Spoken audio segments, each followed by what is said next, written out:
Update news. स्थानिक आदर्श शिक्षण महाविद्यालय भोसा येथे नुकताच पदवीदान समारंभ आणि माजी विद्यार्थी मेळाव्याचे आयोजन करण्यात आले होते. या दुहेरी सोहळ्याने महाविद्यालयाचा परिसर जुन्या आठवणींनी आणि भावी शिक्षकांच्या उत्साहाने न्हाऊन निघाला. कार्यक्रमाच्या अध्यक्षस्थानी अल्पसंख्याक शिक्षण संस्थेचे सचिव माननीय श्री सय्यद वसीम सर होते. प्रमुख वक्ते म्हणून राजीव वाणिज्य व विज्ञान महाविद्यालयाचे प्राध्यापक प्रणव भोयर उपस्थित होते.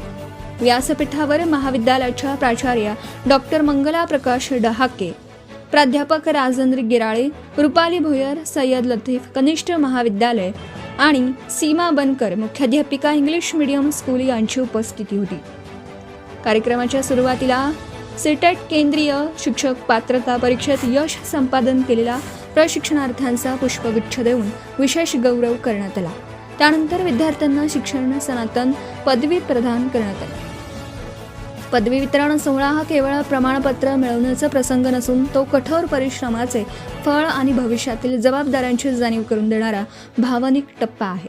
हा सोहळा विद्यार्थ्यांचा आत्मविश्वास वाढवून त्यांना करिअरसाठी प्रेरित करतो. प्राध्यापक प्रणव भोयर प्रमुख वक्ते. जुन्या आठवणींना उजाळा. माजी विद्यार्थी मेळाव्यादरम्यान अनेक वर्षांनंतर एकत्र आलेल्या विद्यार्थ्यांनी आपल्या महाविद्यालयीन जीवनातील आठवणींना उजाळा दिला. अध्यक्षांनी आपल्या भाषणात नमूद केलं की माझे विद्यार्थी मेळावा हा केवळ भेटीगाठींचं साधन नसून महाविद्यालयाच्या विकासासाठी आणि नवीन करिअर संधी शोधण्यासाठी एक महत्त्वाचं व्यासपीठ आहे.